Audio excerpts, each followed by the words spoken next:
Assalamu alaikum student, this is Nomana Lodi, assistant professor of English.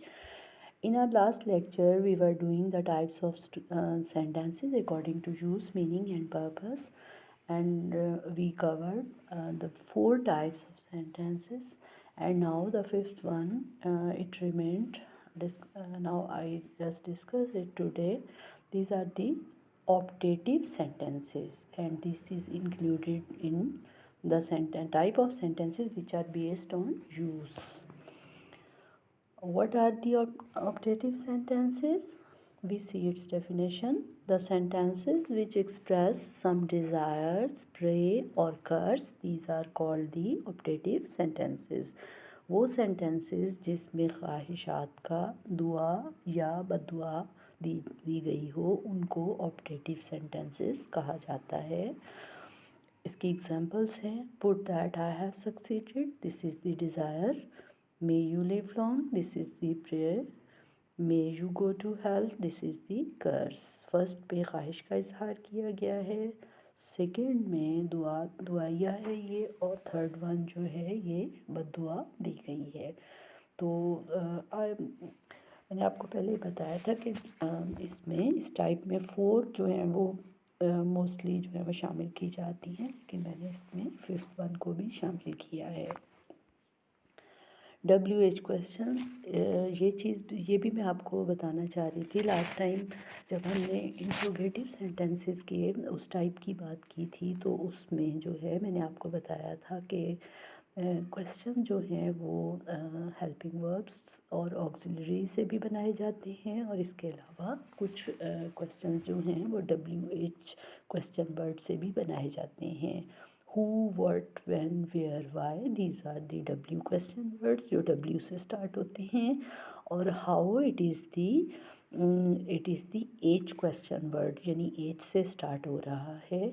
तो इन सबको मिला के जो है वो जब हम कंबाइन कह देते हैं कि these are the WH questions और question words. Now I hope कि ये पॉइंट अब क्लियर हो गया होगा. अपने WH क्वेश्चंस को जब आप अपनी नोटबुक्स में इंट्रोगेटिव सेंटेंसेस को लिखेंगे तो उसमें आप फिर ये बातें जो हैं वो ऐड कर दीजिएगा कि हेल्पिंग वर्ब्स और WH क्वेश्चंस दोनों के बारे में बताइएगा. Now today we have to start the second type of sentences which are based on structure. पहले हमने वो कर ली हैं. आज हमने स्ट्रक्चर की बेस, स्ट्रक्चर, कंस्ट्रक्शन और फॉर्म, इनमें से कोई भी वर्ड यूज़ हो सकता है. तो there are 4 types which are based on construction और structure. These are number 1 simple sentences, number 2 compound sentences, number 3 complex sentences, and number 4 compound complex sentences. Now I explain it one by one. Simple sentences. A simple sentence is a sentence that contains an independent clause. For example, Mary's team won the girls basketball game. Simple sentence के बारे में हम उसका पहले भी उसकी definitions और उसका एनालिसिस कर चुके हैं कि सिंपल सेंटेंस क्या होता है. और इसमें जो है वो there is the single verb and the single thought. उसमें कोई एक ही ख्याल जो है वो या आइडिया पेश किया जाता है और उसमें वर्ब जो है वो सिंगल होता है, एक ही होता है. और इसको आप ये भी कह सकते हैं कि ये एक इंडिपेंडेंट क्लॉज होती है. क्लॉजेस के बारे में मैंने आपको बताया था.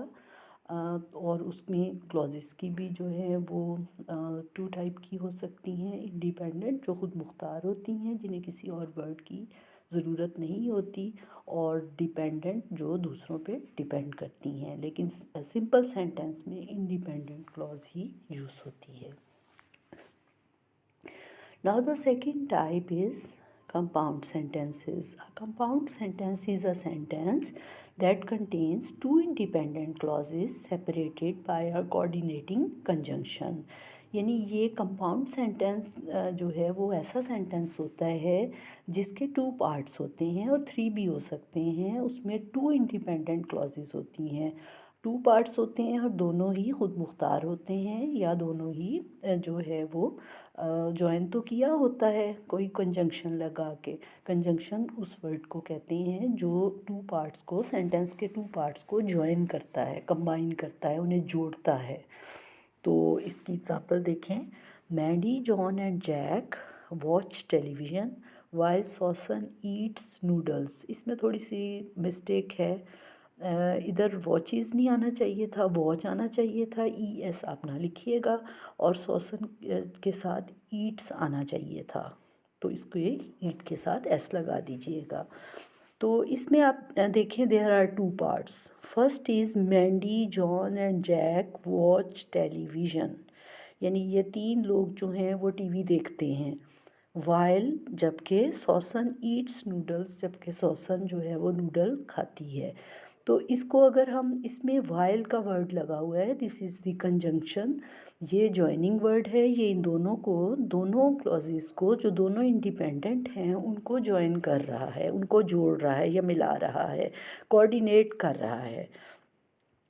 तो उसमें अगर आप इनको सेपरेट कर लें, सपोज यू सेपरेटेड कि Mandy, John and Jack watch television, अगर इसको अलहदा कर दें, वाइल ना लगाएं, टू सेंटेंसेस, इनको टू पार्ट्स इसके अलहदा अलहदा सेपरेट कर दें, और वाइल लगाए बगैर आप नीचे से लिखें सॉसन eats noodles.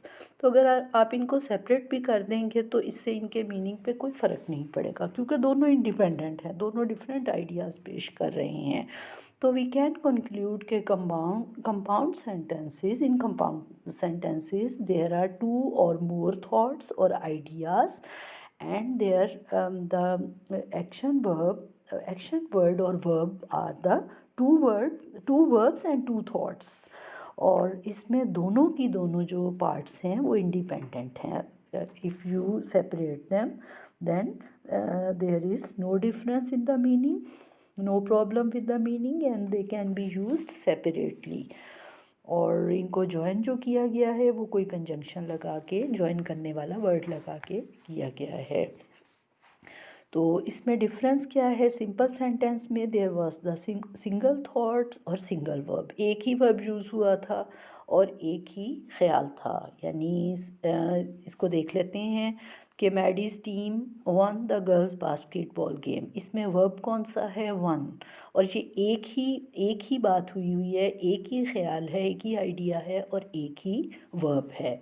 While in compound sentence there are the two thoughts, पहले बात हो रही है मैंडी, जॉन और जैक की जो टीवी देखते हैं, और जबकि सॉसन जो है वो नूडल्स खाती है। तो डिफरेंट बातें हैं, क्योंकि इसमें वर्ब, इसमें ख्यालात जो हैं वो, थॉट्स जो हैं वो टू और मोर भी हो सकती हैं, लेकिन यहाँ पे दो हैं, तो इसमें वर्ब भी डिफरेंट हैं। एक तो वर्ब है वॉच और दूसरा ईट्स, तो these are, it means these are the compound sentences which have two independent clauses and two thoughts and two verbs, or it can be more than two। और अगर आप उनको दोनों पार्ट्स को सेपरेट कर लेते हैं तो तब भी उनके मीनिंग में कोई फ़र्क नहीं पड़ता, उस पर कोई इफ़ेक्ट नहीं आता। Now the third one, it is the complex sentences। A complex sentence is a sentence that has an independent clause and a dependent clause। अब क्लॉजेस के बारे में भी मैं आपको साथ आइडिया दे दूँगी। वैसे आपको डिटेल में जो है वो कोई और मैडम, आपकी एक और इंग्लिश की मैडम हैं, वो आपको करवाएंगी इनके बारे में, क्लॉजेस के बारे में, लेकिन यहाँ पे समझाने के लिए मैं आपको आइडिया दे देती हूँ कि क्लॉजेस जो हैं इंडिपेंडेंट भी होती हैं और डिपेंडेंट भी।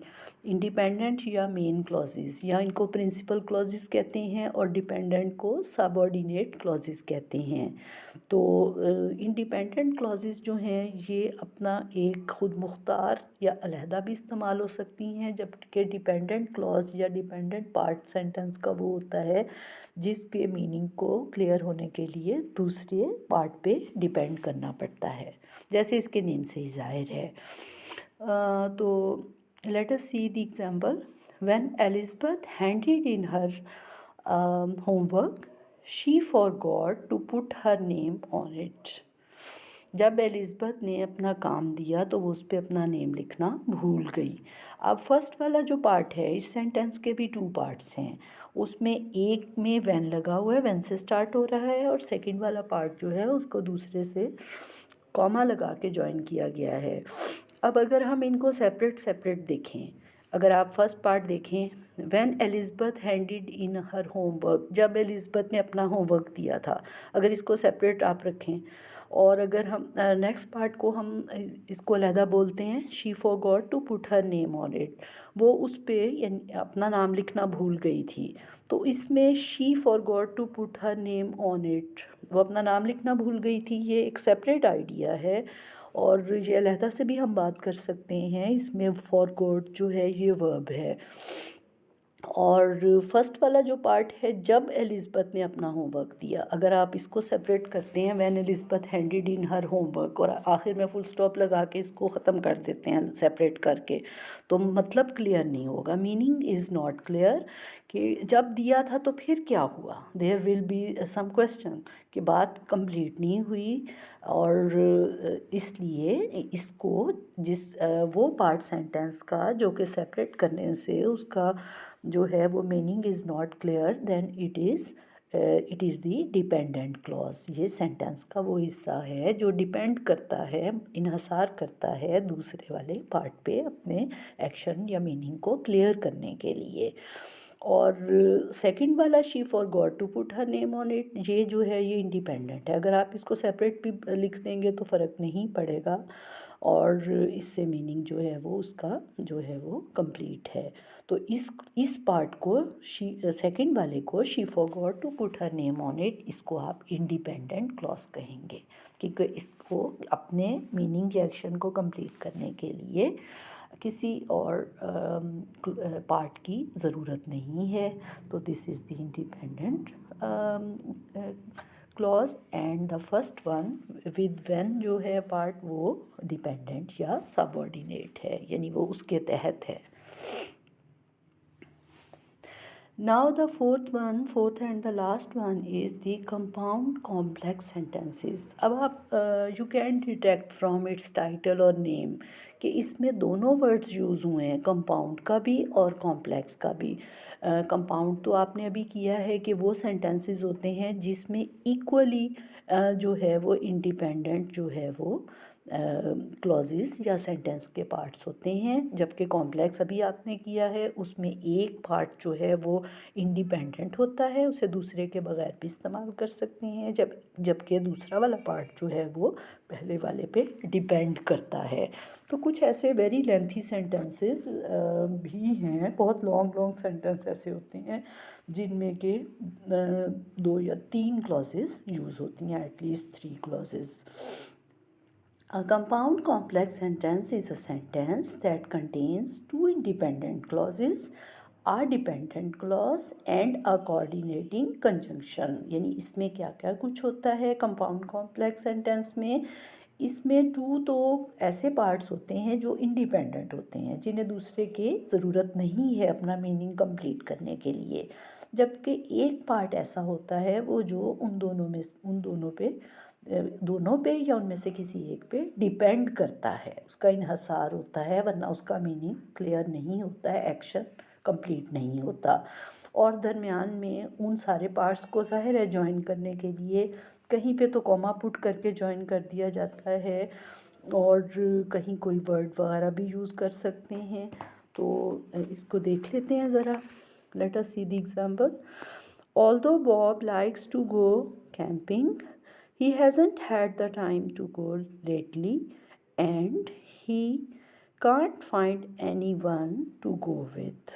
तो इसमें जो है फर्स्ट पार्ट जो है, although Bob likes to go camping, अगरचे बॉब कैंपिंग करना, कैंप लगाना, कैंप में जाना पसंद करता है। अब जब ऑल्दो का वर्ड आ गया तो इसका मतलब है कि इसके साथ भी कुछ और होना चाहिए। आप इसको सेपरेट अगर कर दें तीनों पार्ट्स को, ये फर्स्ट है कैंपिंग तक, उसके बाद he hasn't had the time to go lately, इसको सेपरेट कर लें, एंड जो है ये क्या है, एंड जो है वो ज्वाइन कर रहा है, कोऑर्डिनेटिंग कंजंक्शन है और सब दोनों पार्ट्स को आपस में जोड़ रहा है, कंबाइन या बाइंड कर रहा है। इसको हटा दें और इसको भी सेपरेट करके थर्ड सेंटेंस बना लें, he can't find anyone to go with. तो इसमें आप देखें कि सेपरेटली कौन से सेंटेंसेस, सेंटेंसेस नहीं, क्लॉजेस कहेंगे, कौन सी क्लॉजेस या पार्ट सेंटेंस के ऐसे हैं जो सेपरेट भी उनका मीनिंग क्लियर है, उनको दूसरों पे वो डिपेंड नहीं कर रहे।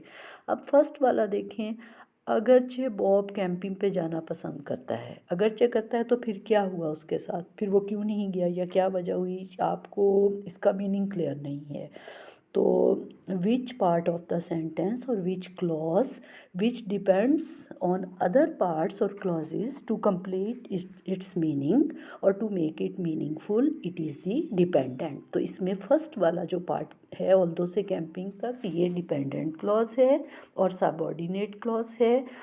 ही hasn't had the time to go lately, उसे टाइम नहीं मिला, तो ये भी एक, इसमें भी कोई और ज़रूरत नहीं है, समझ में आ रहा है कि किसी वजह से उसे टाइम नहीं मिला होगा, तो ये इंडिपेंडेंट क्लॉज है।